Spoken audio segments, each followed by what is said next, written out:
Okay, welcome back, class 7 to the online bio classes. We'll continue with the same chapter number 2, that is, we are doing about chapter number 2, Kingdom Classification 1, Kingdom Classification first. And it is part 2 now. In part 1, we already studied about the different types of systems of classification. We studied the binomial system of nomenclature, in which each and every organisms are given two names. First name is genus name. Example, Homo sapiens is the scientific name of human beings. The first name is genus, that is Homo, and sapiens is the species name. We also studied that kingdom is the largest or the biggest level of classification, and the smallest, lowest rank of classification is known as species. We also studied the definition of species is a group of interbreeding population. Then we studied about Linnaeus is called the father of binomial nomenclature, that is taxonomy. What is taxonomy? It is the study of classification, is called taxonomy. And who is the father of taxonomy? It is Carolus Linnaeus. Then we studied that Linnaeus had classified all the living organisms of the world into two groups only, plants and animals. But his method of two kingdom system of classification was a failure. Why? Because of many reasons. Like, he had grouped both unicellular and multicellular, that is, the organism made up of single cell and many cells together in one group. Number 2, he had also brought together the photosynthetic, that is the green plants, along with the non-photosynthetic organisms together in one group. He had also placed certain individuals who were not a part of that group. So his system of classification was not successful. So R.H. Whittaker, another scientist, in the year 1969, five kingdom system of classification was given by a scientist named R.H. Whittaker in 1969. Who gave that? R.H. Whittaker. Name of the scientist. In the year 1969, he gave the five system of classification, in which he had divided the entire living organisms into five kingdoms. What are those five kingdoms? In which he had classified all the living organisms. They are Monera, Protista, Fungi, Plantae, means all the plants, and Animalia. All the animals were grouped in animal kingdom, all the plants were grouped together in plant kingdom. Monera includes all the bacteria which are present in the world. So this is a kingdom of, or a group of bacteria. Protista include all the primitive or the unicellular organisms, like you can say amoeba belongs to Protista. Fungi includes all the fungus, like the yeast is a type of fungus, bread mold is also a type of fungus. They are multicellular, this one is unicellular, this Protista is also unicellular as well as multicellular. Now next we will study one by one that what were the benefits of five kingdom system of classification, in which he had, what were the basis on which the classification was done. Like, okay, this scientist R.H. Whittaker divided all the living organisms into these five kingdoms, but on which basis he had done the classification? So these bases of classification are: number 1, complexity of cell structure. Complexity of cell structure means looking at the structure of cell. He had classified them into these five kingdoms according to complexity. You know that all the living organisms are made up of cells, and cell is the structural and functional unit of life. Now, based on the presence or absence of a nucleus, true nucleus. The living organisms were classified into two groups. What were they? Prokaryotes and eukaryotes. Now what is the meaning of this pro and eukaryotes? Prokaryotes means, pro means primitive, in which the nucleus is not present inside a nuclear membrane. It means the DNA, which is the genetic material, it lies freely in the cytoplasm of such living organisms. Those living organisms which are prokaryotes, they are called, the cell is called prokaryotic cell. So here I write the cell is prokaryotic, and the organisms, like example where it is found in bacteria. Bacteria is made up of single cell, and bacteria has the nuclear material, like if you see the diagram of a bacteria, the nuclear material or the DNA, it remains scattered in the cytoplasm. This is called nucleoid, Nucloid. The nuclear material or the DNA which is present inside the bacteria, it is not present inside or not bounded by a membrane, and it lacks many cell organelles also. Ribosomes is present, but certain cell organelles like mitochondria and chloroplast are absent in prokaryotes. So example is bacteria, blue-green algae. Blue-green algae is also called cyanobacteria. So they are the prokaryotes. Now what is eukaryotes? Karyotes means the nucleus. Eukaryotes means those type of cells. Eukaryotic cell first I write. The organism is called eukaryotes. Eukaryotic cell means such a cell in which nucleus is bounded. Bounded means it is covered inside a nuclear membrane. Suppose this is the diagram of a eukaryotic cell. It is also called the modern cell. So here the nucleus is present and it is covered by a boundary which is called nuclear membrane. Apart from that, the cytoplasm, if it is a plant cell, big vacuole is there, cytoplasm is there, containing chloroplast and other cell organelles. Okay, so this is the diagram of a simple plant cell. Plant cell is also eukaryotic. Animal cells are also eukaryotic. So those organisms which contain such type of cells, they are called eukaryotes. The word which is used is eukaryotes. So plants and animals are eukaryotes because they contain the cells with a well-defined nuclear membrane. Cell organelles are also present. So you understood the difference between prokaryotes and eukaryotes. Prokaryotes is a primitive type of cell. Eukaryotic cell is the modern type of cell. It is found in the primitive organisms like bacteria, blue-green algae, and eukaryotic cell is found in all the modern cells and all the modern organisms. Now next we have to study is, after prokaryotic and eukaryotic cell, the next topic which we'll do, this was the first one, that is complexity of cell structure.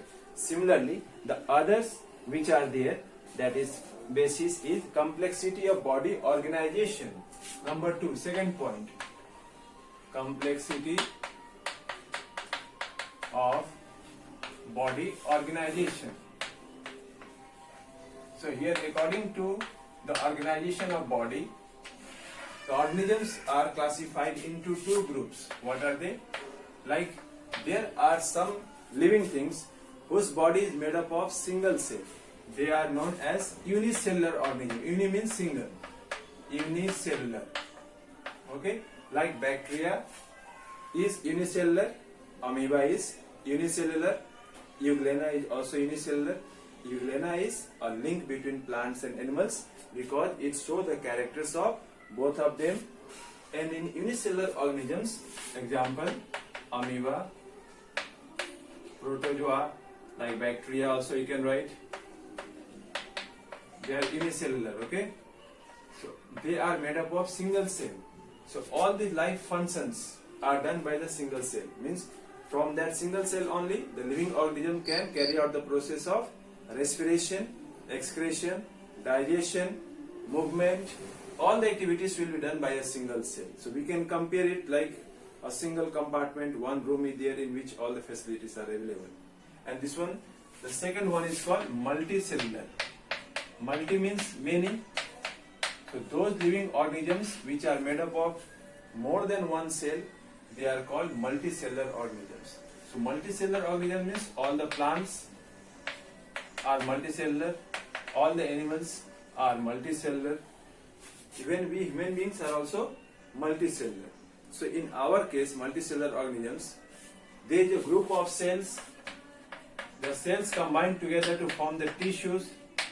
The tissues work together to form the organ, and the organs, different organs, they combine together to form the organ systems.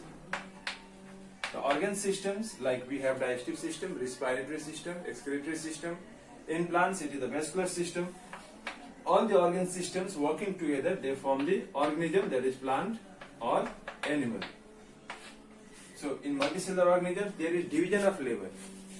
One cell is not doing all the activities, but in unicellular organisms, a single cell carry out all the functions. So they are more simple, they cannot be seen. Some of them are unicellular, means they are very small in size, they cannot be seen with our naked eyes, like amoeba and all. Amoeba also I can write. Here amoeba is already there. They are microscopic, we can see them only with the help of microscope. But multicellular organisms are quite bigger in size, they are more evolved, and they are far better, like adapted to survive in any type of complex environment as compared to unicellular organisms. Now example already I said. Now mode of nutrition, the third point. After complexity, the third basis of classification of living organisms into the 5 kingdoms are mode of nutrition. Do you know what is the meaning of mode of nutrition? Means the way by which living organisms obtain their food. That is called mode of nutrition. So third point is mode of nutrition. Now, according to the mode of nutrition, what is nutrients? Nutrients are the substances present in the food, like carbohydrates, proteins, fats, vitamins and minerals, which provide energy and help in different activities, like it protect us from the disease, example vitamins and minerals. So how the organisms obtain their food, that process of taking food is called nutrition. Like the green plants generally prepare their own food with the help of what are the raw materials needed for photosynthesis: sunlight, carbon dioxide, water and chlorophyll. So such organisms which can prepare their own food are called autotrophs. Example, all the green plants are autotrophs. Why? Because they can prepare their own food. But the others, that is animals, which depend on plants for their food, they cannot prepare their own food. They have to depend directly or indirectly on the plants to get their requirements of nutrition or the food. They are known as heterotrophs. We have studied about these autotrophs and heterotrophs in lower classes also. The heterotrophs include all the animals, and they are further classified into different categories. Like there are some heterotrophs which feed only on the plants, they are called herbivores. Example, all the grass eating animals or plant eating animals like deer, cow, goat. Whereas some animals or the heterotrophs which obtain their nutrition from the other organisms, that is from the animals, by eating their flesh, they are called carnivorous, like tiger, lion and all, they are carnivorous. Omnivorous, like we human beings, crow, deer, crow. We can obtain our food by eating both plants as well as animals. We are called omnivores. Similarly, one more word is there, decomposers. Bacteria and fungi are called decomposers. Why? Because they help to break down the dead bodies of plants and animals and obtain their food from those dead bodies. They also help to release the nutrients from the dead bodies and recycling of nutrients into the atmosphere. Okay? So that is known as heterotrophic nutrition.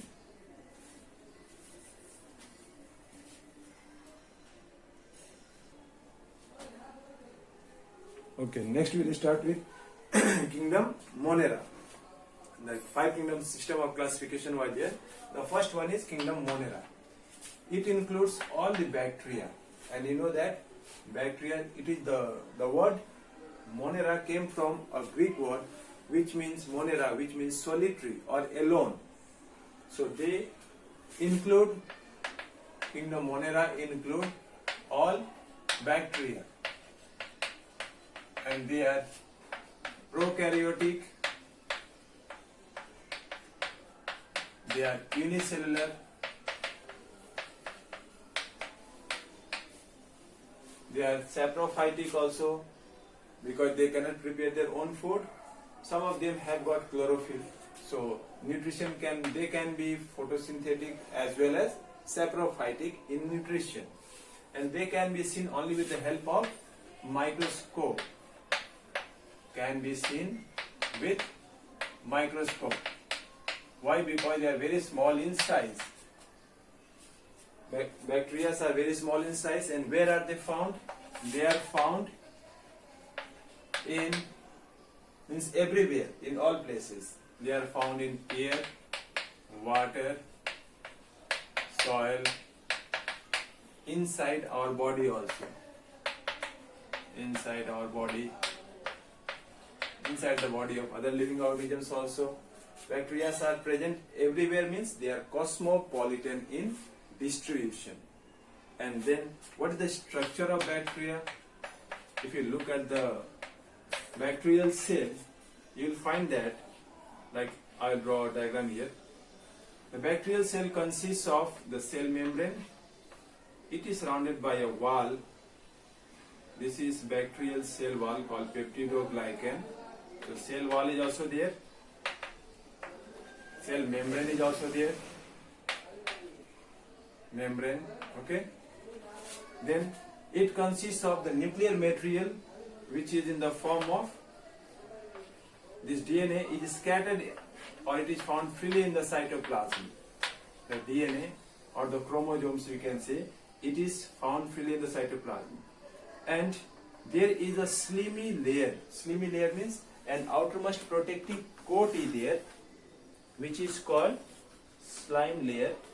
Okay, this one, a protective coat is there like this, a slimy covering around the cell wall. This is known as slime. So this structure is called slimy layer or slime. Now what is the function of this slime? You can see capsule, it is called. Only capsule you can write. This capsule is there to protect the bacterial cell from external mechanical injuries, as well as it gives protection to the inner contents of the bacterial cell. Now you can see in the structure, it contains a whip-like structure, like this end, that end, both end, anterior or posterior. This whip-like structure is called flagella. What is this meant for? It is meant for locomotion, so that bacterial cell can swim in water and move from one place to the other. Okay?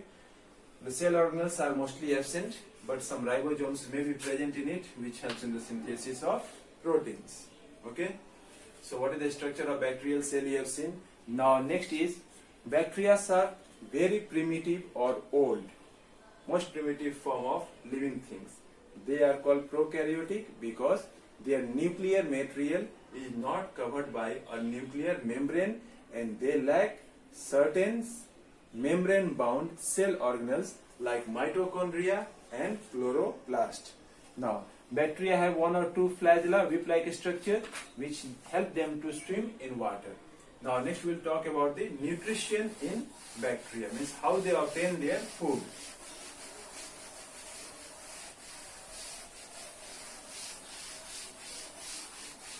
Okay, next one is the nutrition.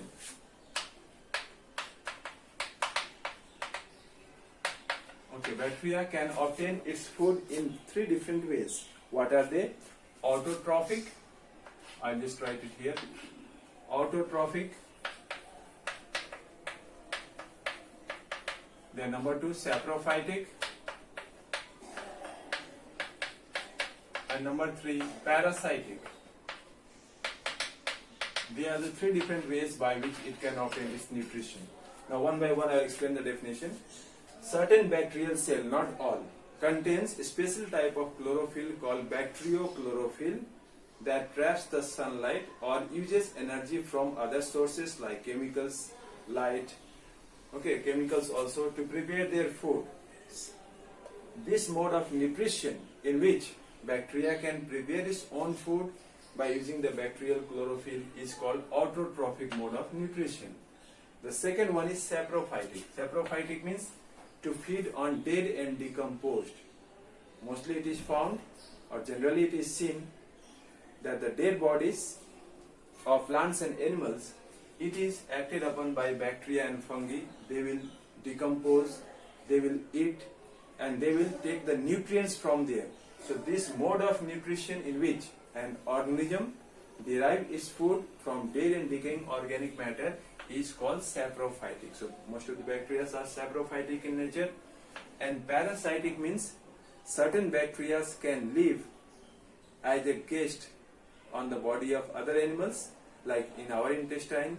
E. coli bacteria can survive in our intestine, and they can get nutrients from us, from the food we eat. So such organisms which depend on others for shelter and food are called parasites. So in the parasitic way also they can obtain their nutrition. Okay. Now next one is, what are the shape of different shapes of bacteria? This is also there in the syllabus. Now see, bacteria are found in different shapes, like rod-shaped bacteria, like this rod-shaped bacteria, that is called bacillus. Singular is bacillus, plural it is called bacilli. If it is spherical shape, means round in shape, like this shape bacteria, it is called coccus. Okay, the name is coccus. If it is comma shaped, like this, it is called vibrio. And the fourth one, that if the bacteria shape is like a spiral, like a spring, a spiral shape, like this. Spring, how the spring is there, like this, no? So that shape is called a spirilla. So four different shapes of bacteria are there. What are they? Rod-shaped bacteria are called bacillus. You can see in your book also the diagram is there. Bacterial shape may be spherical, rod-shaped, spiral, or comma-shaped. Okay. So first one, that is spherical bacteria, they are called coccus. Rod-shaped bacteria, they are called bacillus. Comma-shaped bacteria, they are called vibrio. And spiral-shaped bacteria is called spirilla. So today we will do up to here. Next we will have to study about the useful bacteria, then the harmful bacteria, and then we can move to the next section, the next part, that is kingdom Protista. So homework is, you will write one question which I will give. Draw the diagram of a bacterial cell and label all the parts. First question.